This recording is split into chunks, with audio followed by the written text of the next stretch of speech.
guy, because this guy Leo DeVoe owes $300,000, and he asks if Chewie collected, and Chewie says no, he's dead. And he says, well, how do you know? Did he tell you he was dead? And he says, yeah, Ray, he told me he was dead. And then he says, hey, there was a plane crash. Leo DeVoe was on this plane. The plane crashed. He's dead. And then Ray has to explain to him, hey, look, you need to go find this guy because he owes money. If not, go talk to his wife. And Chewie doesn't want to do it, but Ray explains to him, hey, Momo's dead, which means that everything that Momo had, Jimmy has. And because I work for Jimmy, that means you work for me. And he says, you know, all of this, and he says, e.g., you work for me. And then Chewie stops him and says, I think you mean I.e. And he says, bullshit, it's short for ergo. And Chewie says, hey, ask your man. And then he turns to the bodyguard, and the bodyguard says, as far as my knowledge goes, e.g. means for example. I.e., for, if you don't know, means that is. They're both Latin phrases. But Chewie says, I think you mean I.e., not E.G. And then Ray says, he says, E.G., I.e., fuck you. The point is this. You need to get my money. Or when I say you need to do something, you need to do it. So you need to go get my money. And then he kind of does like he snaps his fingers, and then he and the bodyguard leave. And that sets off the rest of the story. But before we go any further, I want to talk about Dennis Farina.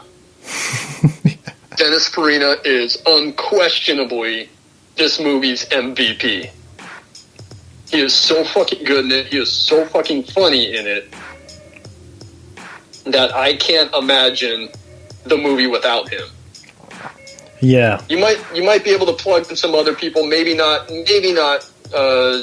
John Travolta as Chewie. You might be able to plug in some other people, but I cannot imagine this movie being as good and as funny if it wasn't for Dennis Farina's performance in it. He's so good in this movie. Yeah. And he's unquestionably the guy that does all the heavy lifting, because so much of the comedy comes from the way that he acts and the lines of dialogue that he has. He has my absolute favorite line in the movie, which we'll get to later. I'm not going to say it now. I'm not going to spoil it. And it's like my favorite line out of a dozen others that could easily have been my favorite line in the movie. But Farina, I don't know if you know this, he was a Chicago police officer for many, many years, for 18 years, 20 years, something like that. And he is a cop in Chicago, and in the early 80s, he meets Michael Mann because Michael Mann had hired him to consult on Thief. Michael Mann puts him in Thief. He has a small role in Thief. And then later on, he uses him again in Miami Vice. He has a reoccurring role on Miami Vice. He's in Manhunter. Michael Mann works with him again in Manhunter, where he plays Manhunter, by the way, the superior version of Red Dragon. And I'm not just saying that because Michael Mann directed it. Much better than the stupid Brett Ratner movie, which has some good performances in it, and Ralph Fiennes is great in the movie, but Manhunter is the better film. So Farina is he plays the Jack Crawford character in Manhunter, who is played by Harvey Keitel in Red Dragon, who is played by Scott Glenn in The Silence of the Lambs. And really quick, I want to give a quick aside about The Silence of the Lambs. I listened to Blank Check's miniseries on Jonathan Demme a month or two ago, and had always kind of thought of Jonathan Demme as kind of just like a whatever director. had seen a handful of his movies, Silence of the Lambs, obviously. Hadn't really seen anything he had done before that. So I was kind of just like, yeah, whatever, I'll listen to the miniseries, but whatever. And I watched all these Jonathan Demme films I had never seen before. And, man, they just blew me away at how good of a filmmaker he was. And I had a much greater respect for him, both as, you know, the way that he presents his characters in the films and the way that he shoots the movies. Because he started out in exploitation, and then he got into comedies, and then he does Silence of the Lambs, which is a total 180 from the comedies. And then he kind of does, you know, a bit more prestige-y movies and, you know, bigger Oscar-type plays.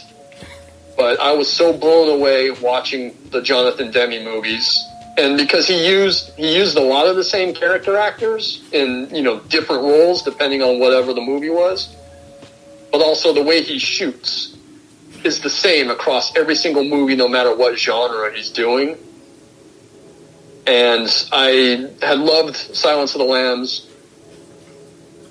always, but rewatching it again in the middle of listening to these miniseries, I was really taken aback with how much of a masterpiece it is.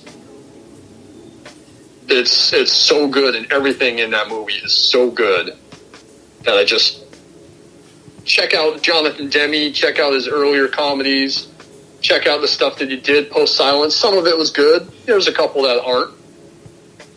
But Silence of the Lambs, what a fucking masterpiece. And I'll leave it at that. Let's get back to Farina. All right. After he works with Michael Mann on Miami Vice, I don't know why I'm having trouble saying Miami at the moment.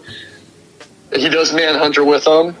Michael Mann actually creates a TV show for him called Crime Story, which aired in the late 80s, had a couple seasons in the late 80s.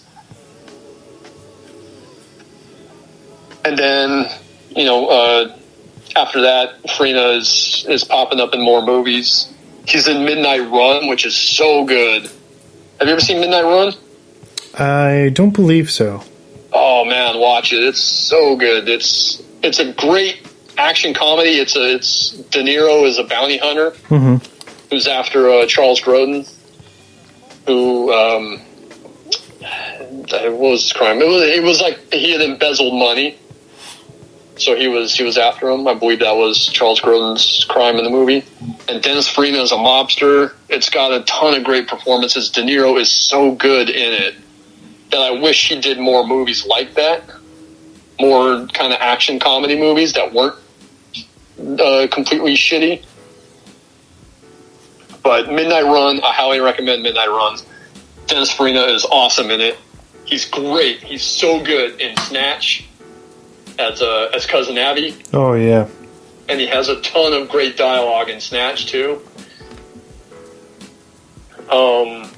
What else? He's on Law and Order for a couple years in the early 2000s.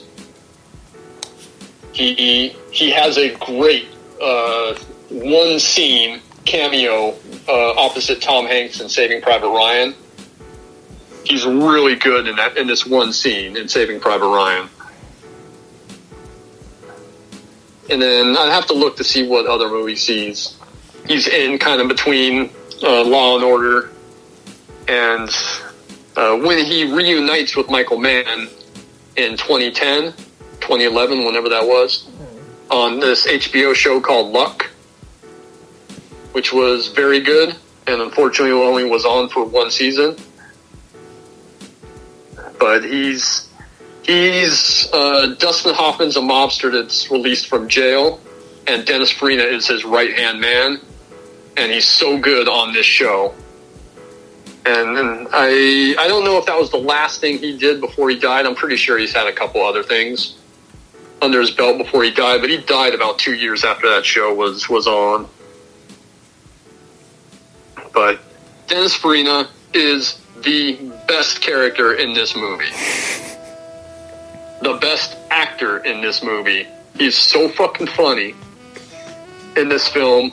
I don't think that that the Ray Bones stuff works if it's not Dennis Farina. But I think he's a guy that kind of gets overlooked a lot, but he's so good and he's great in Get Shorty. That might be his best movie too. Even though as great as he is in Snatch, I think that Get Shorty is probably his best movie. So where are we in the plot? So he tells Chewie, go see the wife. You got, I think, 3 days. So Chewie goes to see Leo's wife. Turns out Leo's not dead. He didn't get on the plane. The plane crashed. Leo was actually in the bar. So they're scamming the airline because the airline gives them an insurance payout. So Leo is scamming the airline. He's in Las Vegas. Chewie goes out to Las Vegas to collect him, finds out from the Las Vegas mobster or the guy at the casino that, oh, yeah, this guy was an asshole. We kicked him out.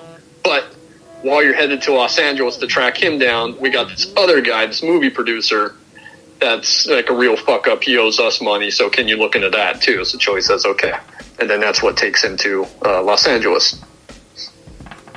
And when he gets to Los Angeles, he's at the airport. He goes to the shuttle takes him to like the rent-a-car place, and they say, "Oh, here's your vehicle." And he's like, "What is this? It's a minivan." He says, "I ordered a Cadillac." And they say, "Oh, well, the Oldsmobile Silhouette.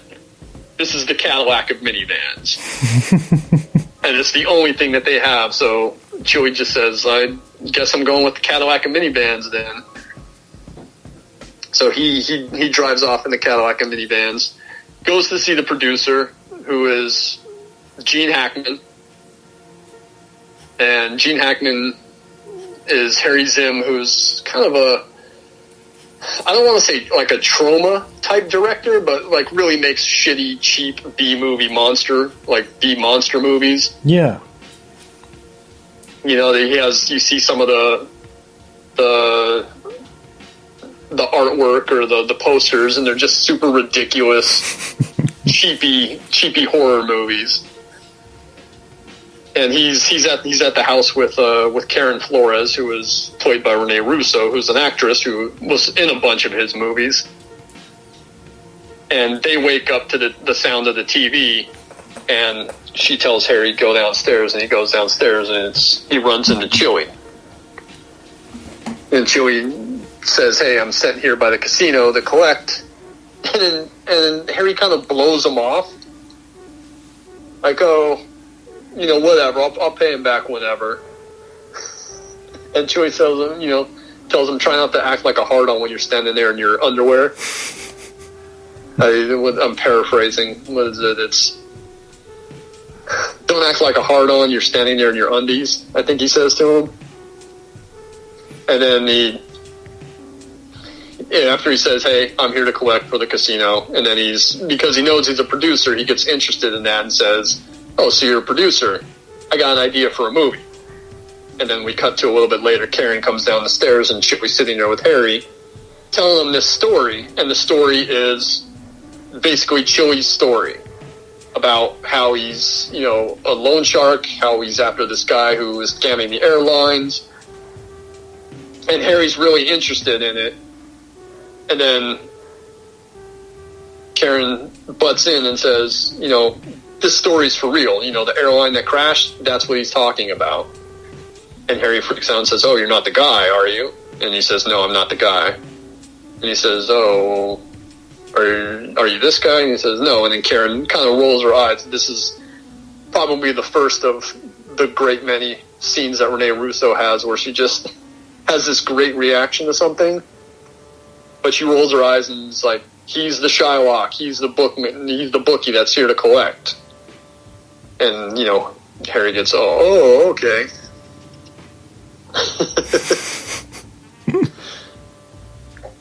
But Harry owes money to the casino that he lost gambling. And the money that he was gambling with, the original money he was gambling with, belonged to some other guys. And Harry says he was trying to gamble the